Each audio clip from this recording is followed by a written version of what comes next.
Uy, ate.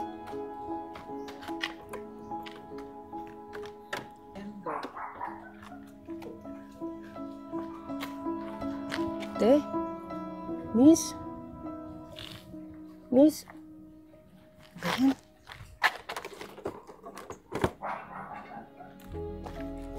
Miss? Miss? Miss, na paano ka? Miss? Hindi ka, inom ka, oh. Miss? Hindi ka, inom ka. Inom ka po ako. Inom ka. Saan po ba kayo? Nakita nga kita eh. Natumba ka eh. Pauwi na po kasi ako eh. May deliver po kasi ako eh. Kaya niyo po ba? Hatid ko kayo sa inyo kung gusto niyo. Okay lang po.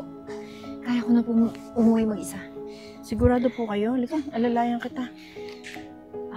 Maraming pong salamat ulit ha. Sige po. Sigurado po kayo, kaya niyo na ha. Ano po ulit pangalan niyo? Gina po. Gina. Eden po. Sige po. Siya, ingat po kayo pa uwi. Oo na po ako. Deliver lang na kasi ako eh. Sige ho, dahan-dahan kayo.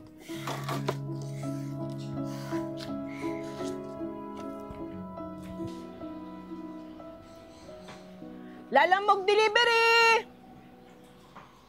Hello? Ma'am, ito na po yung order nyo. Anong petsa na? Bakit ngayon ka lang dumating? Hindi na pa namin inaantay yung pagkain. Gutom na kami. Alam mo, di na ako magtataka. Bakit ang bagal-bagal mo? Eh, gurang ka na pala eh. Buti tinatanggap pa sa company nyo ganyang edad, no? Kaya nga, dapat sa inyo napapahinga na lang sa bahay. Ano ba naman yan? Huwag nyo na ipilit yung mga hindi nyo na kaya. Kami tuloy yung napeperwisyo.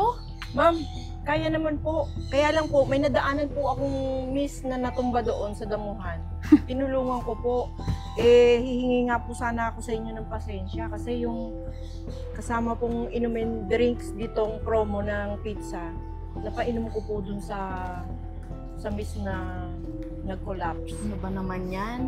At sino ka para mag-decide na ibigay yung drinks na in-order namin? Naging obligasyon pa namin yung kung sino man yung tinulungan mo. Hindi ko alam kung nagsasabi ba to ng totoo. Nagdadahilan lang eh. Hindi, totoo po ma'am. Kasi po nahilo yung babae. Ganyan naman kayo lagi eh. Pag nalilit, ang daming excuses. Nasagot ka pa eh, no? Di Di ka na lang mag-sorry, no? Eh, sorry nga po. Eh, iawas nyo na lang kahit iawas nyo na lang ma'am sa akin yun. Kasi po, eh, hindi naman pwedeng hindi ko po tutulungan. Kawawa naman po yung babae. Amin na. Amin na yung order Amin namin. mo na nga yan. Hindi ka namin babayaran dahil dito, ha? Kulang ang binigay mo. Ay, ma'am. Hindi po pwede. Wala ko pang abono dyan. Eh, yung drinks namin wala.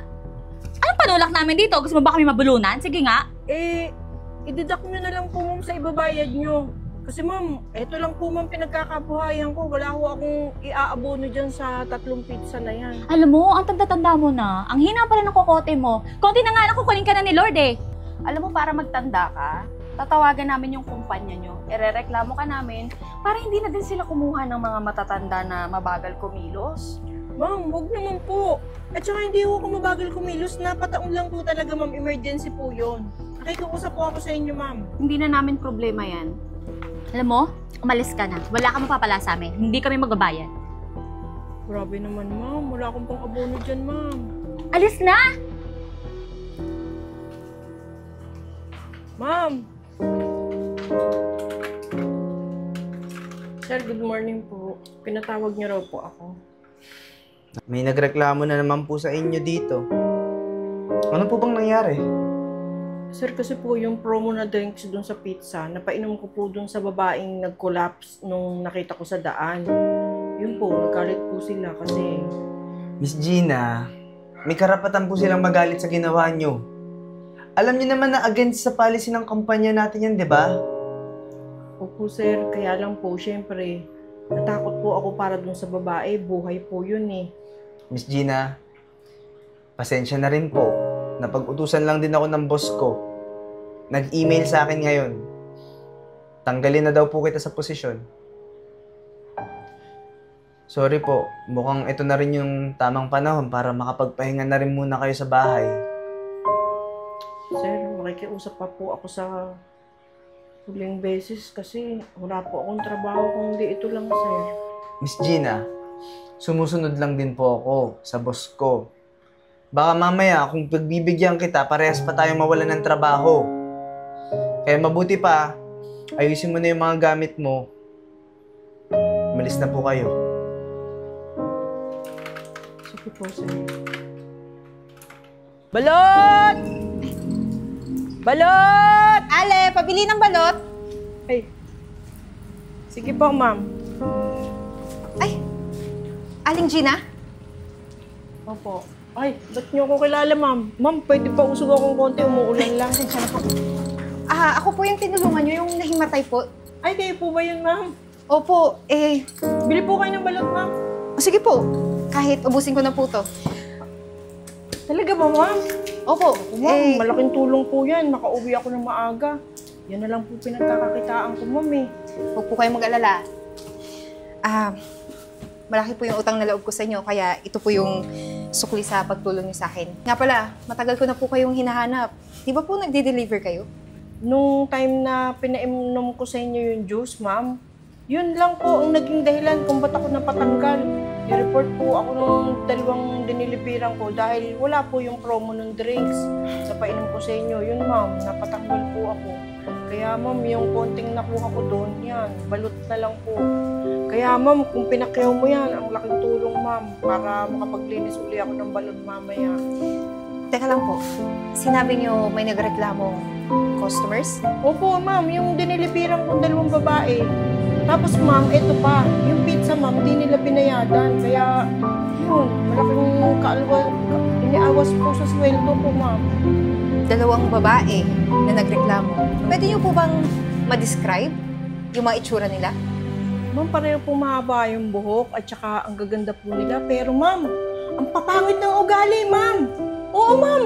Hanggang umalis ako, nagmamakaawa nga ako, hindi ako binayaran, ma'am. Sige po. Huwag kayong mag-alala. Tutulungan ko po kayo. Pero alam niyo po ba saan yung bahay ng mga customers na yun? Ay, ma'am, sa dami po kasi nang nadideliveran ko, hindi ko na matanda eh. Siya, sige. Pumunta na lang po tayo sa bahay namin. Papakainin po kita. Ay, salamat, ma'am. Papakainin na, papakayawin pa yung balot ko. Swerte ko naman, ma'am. Sige po. O, tara. Thank you, ma'am. Bakit nandito si Tanda? Ginagawa niya dito, ate. Kayo ang dapat kong tanungin. Anong ginawa niyo sa kanya? Ang lakas ng loob niyo? Customer lang kayo? Tapos pinatanggal niyo sa trabaho? Ate naman, naniwala ka kagad dyan? Sa matandang yan? O sige, sabihin niyo sa akin, bakit kayo nagreklamo? Eh kasi, late na nga. Kulang pa yung order namin. Wala ba naman yung inumin? Oo nga, ang tagal-tagal na namin nag-antay, nagutom pa kami ng sobra-sobra, di ba? Oo. Alam niyo, kayong dalawa, ang kikitid ng utak niyo, ang tatamad niyo, lagi na lang kayo nag-o-order. Kumpleto naman yung mga kamay niyo, di ba? Pwede kayo magluto. Ano, umaasa lang kayo sa pera ko para mag-order ng pagkain? E di yun sana yung paghihintay niyo sa kanya. Naglakad kayo at bumili sa tindahan ng pagkain. Nagre-reklamo kayo dahil wala yung juice niyo? Alam niyo ba, malaki yung utang na loob ko dito. Kasi nahimatay ako sa daan at yung juice na sinasabi niyo, pinainom niya sa akin para mahimasmasan ako. Kaya kayong dalawa, wala kayong dapat ireklamo. Sana, gumawa na lang kayo ng ibang paraan, kinausap niyo na maayos, hindi magre-reklamo kayo kaagad. Doon sa head office kung saan siya nagtatrabaho. Yung mga katulad niyo, dapat maturuan ng aral. Tingnan niyo, hanggang ngayon nakaupo pa rin kayo. Galing na ako sa trabaho. TikTok pa rin kayo ng TikTok? Yun ang trending, ate. Trending? Mabubuhay ba kayo doon? Sige, sumunod kayo lagi sa trending. Malalaki na kayo. Maging practical kayo. Ano? Asa lagi sa akin? Paano kung nawala ako? Paano kung hindi ako nakita niya at tuluyan ako nawala? Saan kayo pupunta? Saan kayo pupulutin?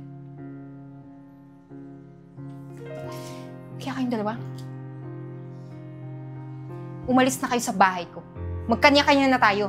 Total, ang lakas naman ng loob niyo, di ba? Ate, sa'yo kami binili ni Mama. Ba't mo kayo papalisin? Binili ako kasi maliliit pa kayo.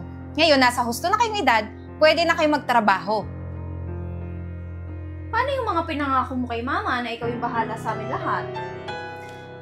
Charity, alam mo ikaw, sumusobra ka na rin. Umaasa ka pa dun sa sinabi ni Mama. Alam mo kayong dalawa, punong-puno na ako sa inyo. Huwag niyong idadahilan yung mga bili ni Mama. Kaya kayo, mag-impake na kayo at umalis na. Alis! Ate? Ano? Aalis kayo o ako ang aalis? Aalis talaga kami. Nung akala mo sa amin, di namin kaya sarili namin. Kaya nga, mga bata pa naman kami. Marami pa kami pwedeng gawin. Magsama kayo tanda. Multing ka sana ni Mama. Tara na nga. Sana ba yun? Tama ba to? Alam mo, nakakainis ka. Pag ako nalis sa mga pagdideliveran ko, patay ka sa akin. Pag hindi ko na-meet yung quota ko, ay, naku talaga naman, Charity. Ate naman eh. Alam mo namang first day ko eh. Hindi ko nga alam kung paano gawin dito. Ano ba to? Paano na ba nakikita kung saan yun? Gamitin mo nga yung utak mo. Tabagan mo. Ay, naku. Ganun ba yun? Saan ba yung number? Ayan, oh, ayan, oh, ayan. Oh, ayan. Tawagan mo. Hello po? Hello. Mukhang naliligaw po kasi ako eh. Nandito na po ako sa labas ng bahay nyo. Hindi ko po sigurado kung tama po ito. Teka, nasa sasakyan ako, lalabas ako. Ako yung nagpa-deliver. Tanda? Himala! Mukhang yayamanin ka na. Ano ka? Nakapag-asawa ng mayaman? May Kaya kotse ka na? Parang nakakaluwag-luwag tayo ngayon ah. O baka naman mga peke yung nakalagay dyan sa mga kamay mo. Alam mo ikaw, hindi ako naniniwalang mayaman ka. Siguro nagpapanggap ka lang. Katulong ka lang dyan, no? Sa malaking bahay na yan. Baka mayordoma ate, no? Tapos ginaya niya yung suot ng amo niya para magmukha din siyang mayaman. Pili. Bagay, libre lang mangarap. Kaya nga. Alam mo kayong dalawa, hanggang ngayon, ganyan pa rin kayo, walang pagbabago. Tignan nyo, mga delivery girl na nga lang kayo, mga matapobre pa rin yung pag-ugali nyo.